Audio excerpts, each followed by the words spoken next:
Hey, back in the garage today, and I wanted to give you a few updates on what I've been doing. And as you can see, I've got some paper and cardboard and tape covering up some of the areas that I don't want overspray, getting ready to shoot some primer. I'm gonna epoxy prime everything because I took most everything down to bare metal. And then I prepped my metal, and I'm gonna put an epoxy over it, then a sandable primer, and then my base coat, clear coat. As you can see, I did pick up my 302, all wrapped up nice and tight in some plastic, and kind of excited to get done with the painting process and put everything back together.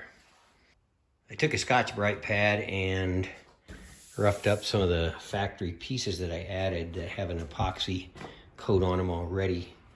Gonna be changing colors, so spraying door jambs, plasticed off everything, and working on my door right here.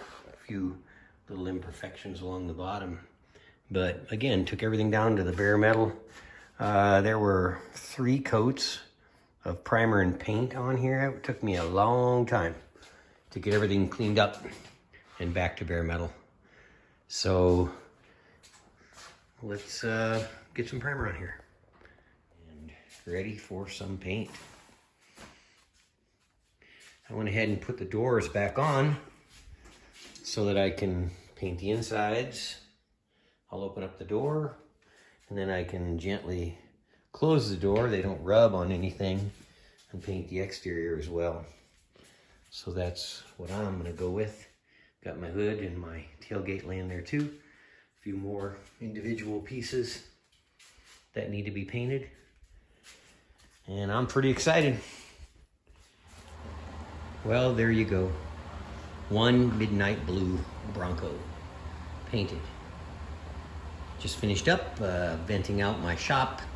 Haven't cleaned my floor up yet, just because I don't want to raise any dust while it's curing.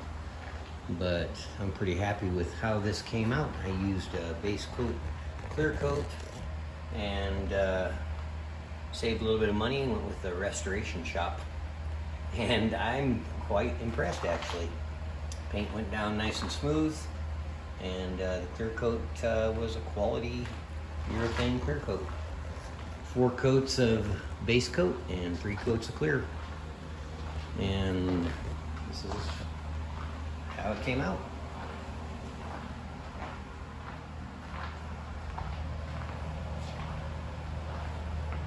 We'll have some color sanding to do next. But always a big relief to get this part done. And stay tuned, because I will be peeling off some cardboard and plastic and hopefully getting this thing put back together and get it on the road. Excited to do a few more videos about that. So thank you for watching. Here's all my little individual parts that I painted. Like and subscribe to the channel if you'd like to. And like I said, stay tuned for some reassembly coming up soon. Thanks for watching.